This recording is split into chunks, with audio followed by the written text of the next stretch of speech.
Have you ever thought about opening a cash balance plan? Have you ever heard of one before? Keep listening as we dive in.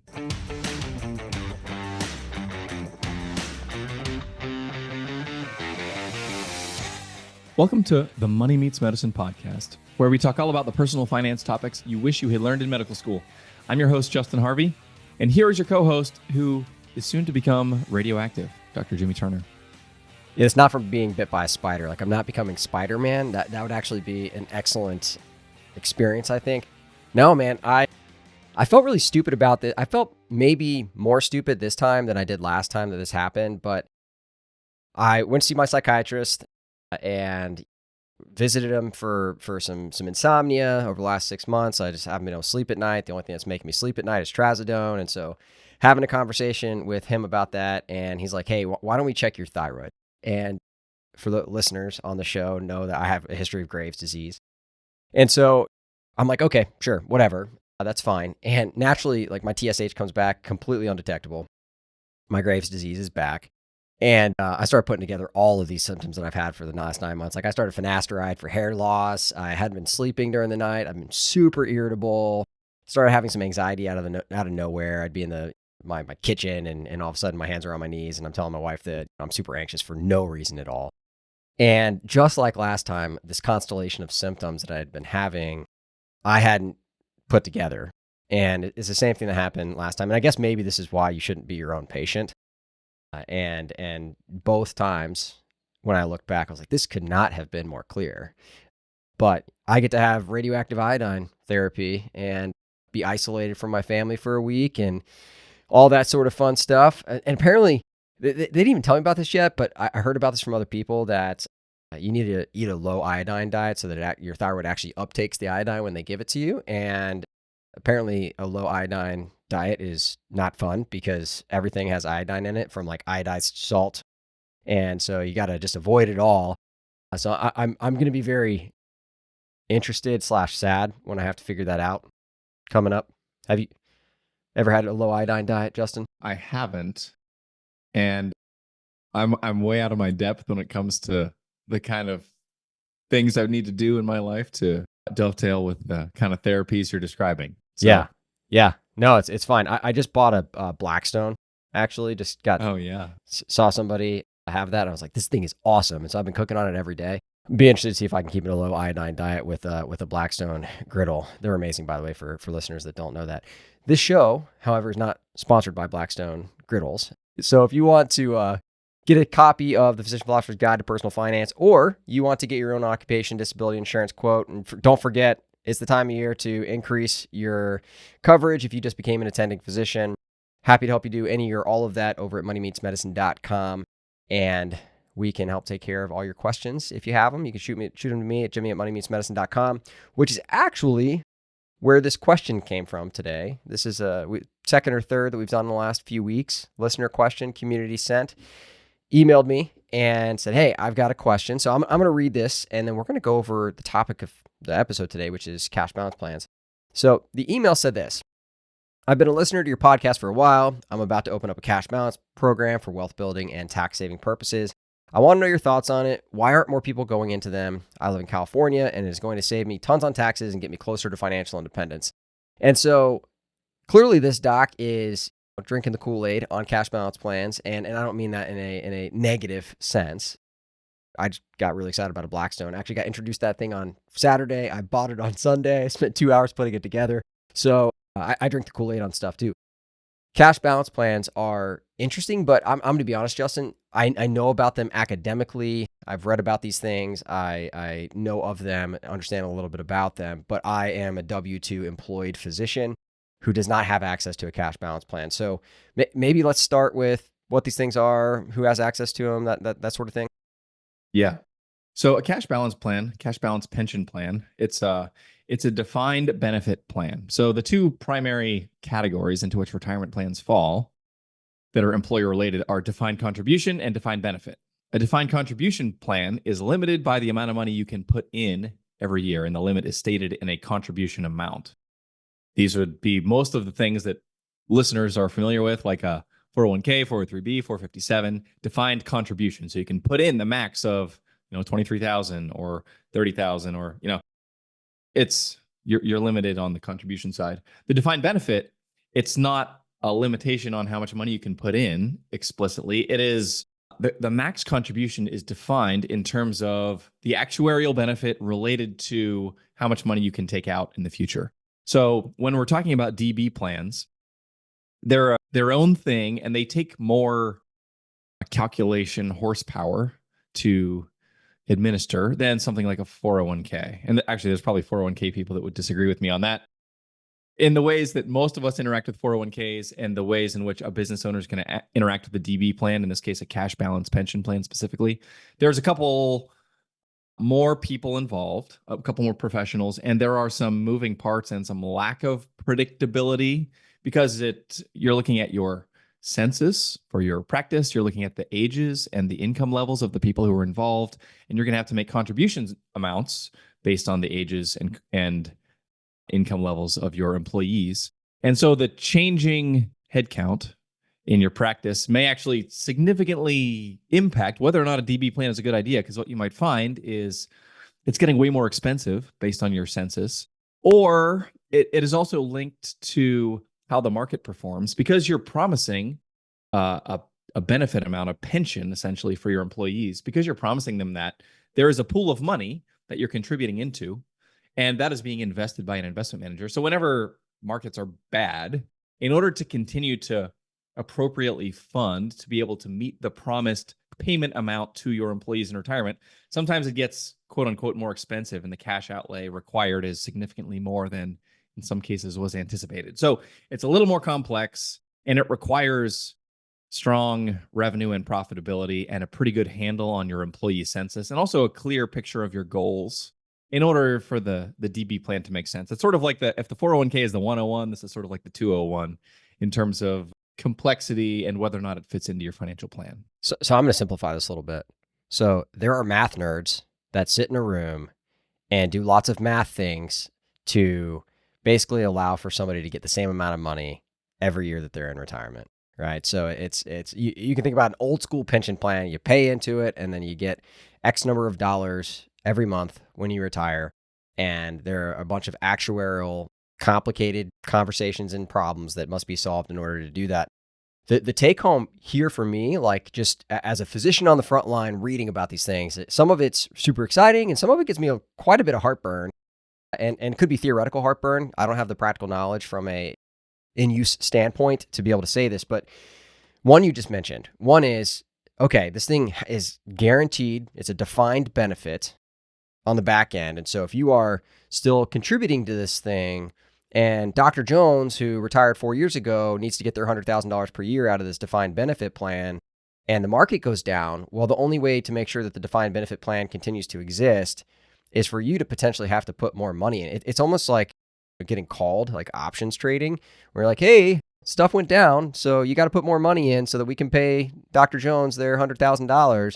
And that, in the last 12 years, probably doesn't give a lot of heartburn because the market's just gone up and up and up with outside of the pandemic bump it took. But for me, like, that's not something that gets me too terribly excited. And also there's the way that the interest is calculated in these plans may or may not keep up with inflation depending on how conservative you are. And so the way that these things are designed, they're complicated. There's lots of math that I don't understand. But what I do understand is that there are, on the con side, the potential for them to ask you to put more money in so that they can actually provide that defined benefit. The interest may not keep up with inflation if you make it too conservative. You often want these plans to be conservative for a variety of reasons that we don't necessarily need to get into. But there is one massive benefit, and that is that you can stuff quite a lot of money into these things, like over $200,000 depending on your age. And that is a huge tax shelter, right? So the question that came in from the listener was like, people are going to save so much money in taxes on these things. That can be really true. Can be a lot, like multiple six figures kind of money. But it's not all rainbows and sunshine. That's right. And I would actually amend what you just said, not to say that they're going to save a bunch of taxes, but they're going to reduce their tax bill in the current year. Fair. That's an important distinction, but you're precisely right that if like, Justin, why would anyone do this thing? It sounds kind of complicated. I need to like maintain profitability, and there's this potential for a cash flow crunch. What's the point? Well, if you're going to get a big six-figure tax deduction in your business in the current year, like that's pretty compelling. And Jimmy, I, as much as anyone will say, like, if you can, there's a lot we don't know about the future, about the markets, about tax rates. If I can get a big tax break this year, we should at least strongly consider just taking it because, a dollar in my pocket today, who knows what's going to happen tomorrow. So I certainly am biased in the same direction in terms of tax planning decision making. And there are some, so let's profile a group for whom this might make sense. You can put more money into this account for your personal account. So if I'm a physician, I'm a practice owner, and I'm maybe in my 50s and I'm making, more than $300,000 or $400,000 a year, I'm going to be able to hit pretty much the max contribution for my age. The rest of the employee census is really important. So this is where you're going to say, okay, I'm Dr. Jones. I made $750,000 last year. I have, Sally and Regina and Steve and Frank and, the rest of the employee headcount, couple MAs, someone at the front desk, maybe an NP. Their age and their income is going to create a required contribution for each of these folks. So you might say as a business owner, okay, I can allocate based on my cash flows, I can throw $500,000 of total DB contributions into our defined benefit plan across all employees. Now, remember, if you're a business owner, you got $500,000 and you got a decision to make about it. If you don't do a DB plan, you're basically going to put that in your pocket. You're going to pay yourself a $500,000 bonus, or you're going to reinvest it in your practice, your business in some other way. So it's helpful to think about this like a tax rate question. So if I'm the high earner, if I'm the oldest person in my practice, I'm going to be able to bias the contribution towards me. So maybe if it's $500,000, maybe $300,000 is going to go into my account. And the other $200,000 is going to be spread amongst all my other employees, sort of pro rata based on the actuarial components. Now, that might sound like a good idea. Like I'm keeping 60 and 40% that's going to everyone else is sort of the quote unquote tax rate, And you might say, yeah, I'm getting a big deduction. And maybe that's 60%, to be honest, is like, I'm probably not jumping out of my chair thinking this is the best thing ever. Because remember, this grows tax deferred. Then you're going to take that out later and you're going to pay taxes on it at ordinary income rates. Because the way that these usually function is if I'm Dr. Jones, I'm the founder, I'm setting up a DB plan and I'm funding it. I'm going to run this DB plan for a handful of years and maybe I'm going to shut it down at some point.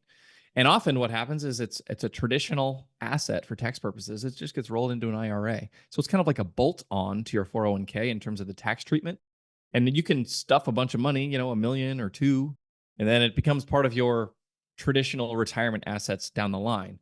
That also means that you're going to access it at ordinary income tax rates. It also means that it's going to be subject to RMDs later on. And it also means that if your heirs receive it, and this is why I sort of pushed back on we're saving on taxes. Like, well, not actually, because if I die when I'm 87 and my 50-year-old kid inherits this, and my 50-year-old kid is also a doctor, and he's got to kick out this whole traditional IRA to himself in a handful of years, and he's already in the top margin, did I really save taxes? Probably not, compared to giving myself a $500,000 bonus in that tax year and then investing the whole thing tax efficiently, the whole net proceeds in a taxable investment account, which gets a step up in basis when I die.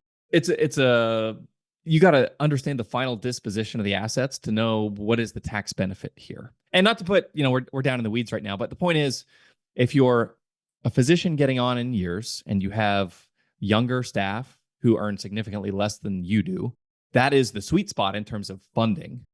And it's worth, at least at that point, asking the question, bringing in talking to an actuary and someone who can set up a plan for you and say, like, what do the numbers look like? And if I'm a doctor, what I'm looking for is, what is that, I put it in air quotes, the tax rate. Like, how much can I fund for me versus how much do I need to fund for my staff? And if it's like 80-20 or 90-10, it's kind of a no-brainer, or at least it's much more favorable than, well, it's like 60% me, 40% my staff. And the tax case that you can make at that point is much more dubious. Now, it's still great for retention. It's great to, if the point is to, like, I want to be able to attract and retain talent, and I want to be able to help my employees, and this is a core part of the way I'm setting up all the different compensation mechanisms in my practice, then you might do it anyway. But you got to understand that how the money is going to be shared amongst staff. Yeah, I think one thing that makes it challenging to talk about cash balance plans is that you can talk to 10 different managers that are going to institute a plan and get 10 different answers and 10 different plans. And there are minimum requirements in terms of the number, like the percentage of people in your group that need to participate in order to have a cash balance plan. And those numbers can be different too. And so it really is kind of a case by case basis. I know people that have overfunded their defined benefit plan, their cash balance plan. And so that's another situation that can come up for people at times. But yeah, so if the mid 50s practice owner who decides that they can fund this thing and that 80 or 90% of it's going to go towards theirs versus the 10 to 20% that's going to go towards their staff or to younger practice owners in the group. If that's the person that is for, I've heard some people say that they don't like these plans when they are younger. And so tell me more about that. Why is that a thing? And why is the younger physician sometimes at odds with these plans that are clearly very beneficial for older docs? Yeah. So the contribution amount is based on, there's a number. It's sort of like a magic black box number. Right now it's $3.1 million. Math nerds doing math things. Yes. That is the maximum amount of benefit that a participant can receive from one of these plans. And in order to hit that 3.1 million, you need to participate for a long time and make the maximum amount of money. And over your lifetime, if you start later, then in order for you to get that 3.1 million and you start at age 57, you're chunking in big amounts every year to get there within a handful of years. If you're much younger, the same end point applies to you, that 3.1 million sort of lifetime contribution. But if you're 31 years old, you have a much bigger denominator. You're dividing, instead of dividing by like, oh, I have 7 years to contribute to this if I'm, in my 50s. If you're 31, you've got dozens of years. And so it's that max annual fund is a much smaller number. And so particularly if you're an owner, that makes the math much less favorable because you're only getting a very small minority of the total dollars contributed compared to if you were further along in years. And so this does tend to be more of a tool used by older decision-making business owners to be able to take advantage of that sort of short runway, that smaller denominator. We have less years, we have a high income, and the rest of our employee census is hopefully younger and making less. That allows you to really bias toward the owner in terms of account funding. Yeah. So I guess some take-home points, Justin, and maybe you can qualify these if you disagree. But some of the benefits that I understand about these plans we talked about on the show is the tax-deductible nature of the contributions that you put in. It does provide a predictable benefit in retirement because it, by definition, is a defined benefit plan. And the employer can also contribute a specified percentage of the employee's salary each year, and that can be beneficial from a business side. But it does kind of come into question from a tax standpoint, depending upon how old you are. The younger you are, the less money you can put in because you have the longer period to do it. So it's not as advantageous from a tax sheltering standpoint. If the market goes down and your plan's too conservative, you may get that call to put more money in. And one thing we didn't mention directly that's a potential con to these plans is that by definition, if it's done by a manager, it's invested by a manager. And so your investment control is less than what it would be inside of a taxable brokerage account or potentially even a regular 401k. They're going to invest these assets based on the plan that was created when you defined it. And maybe you're joining a group and they already had the defined benefit plan. You didn't have any say in it, so you have no control.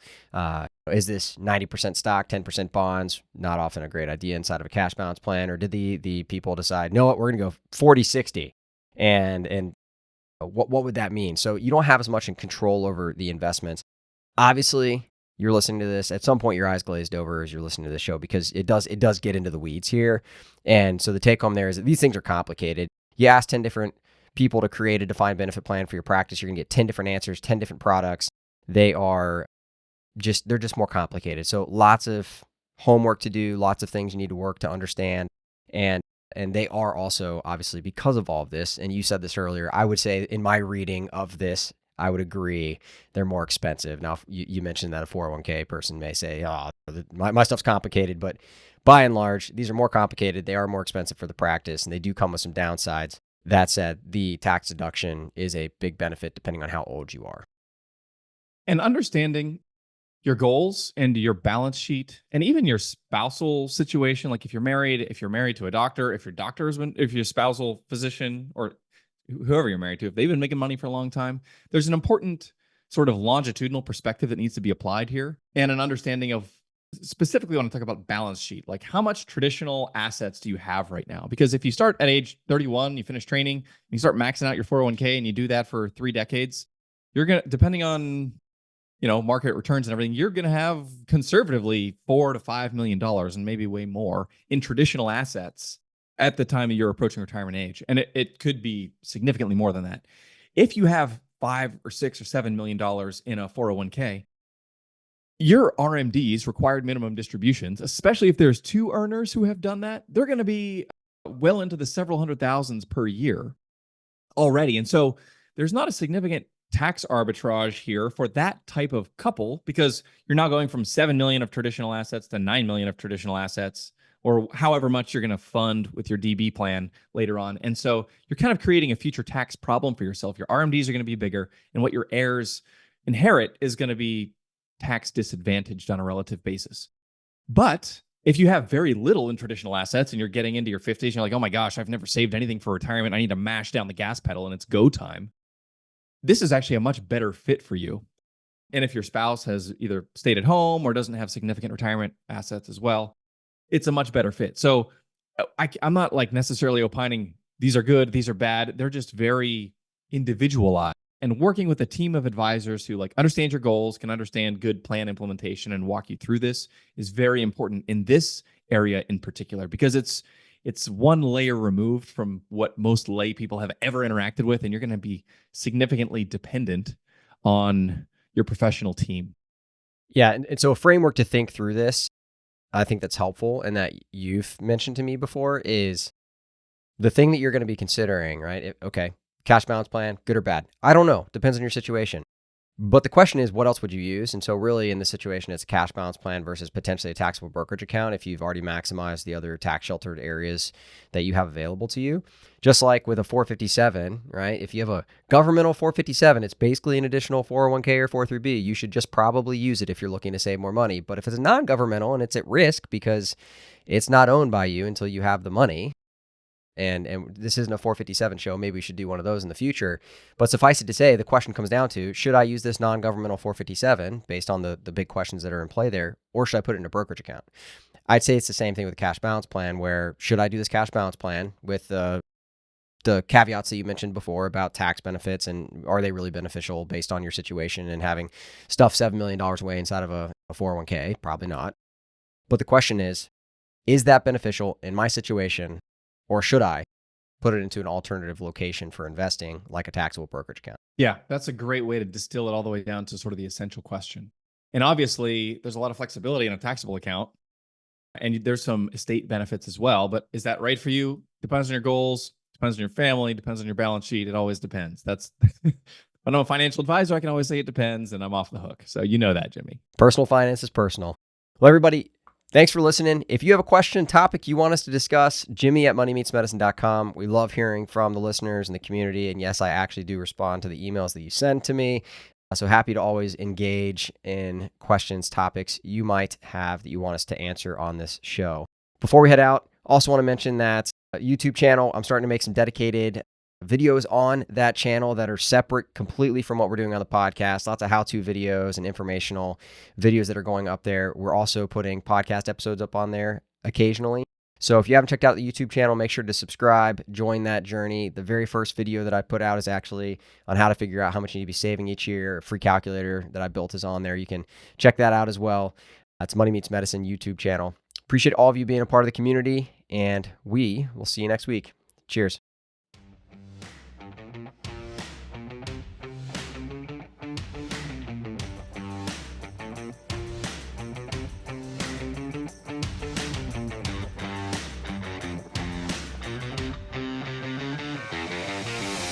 Justin Harvey is a certified financial planner at APM Wealth, where he helps anesthesiologists and pain medicine physicians. Dr. Jimmy Turner is a practicing academic anesthesiologist at Wake Forest in North Carolina. He's also a licensed insurance agent. However, either Justin or Jimmy are your financial planner, investment advisor, or insurance agent. This show is expressly for general education and entertainment purposes only. Nothing should be considered financial advice. All views expressed are solely the views of the guests on the show and do not represent the views or opinions of their employer.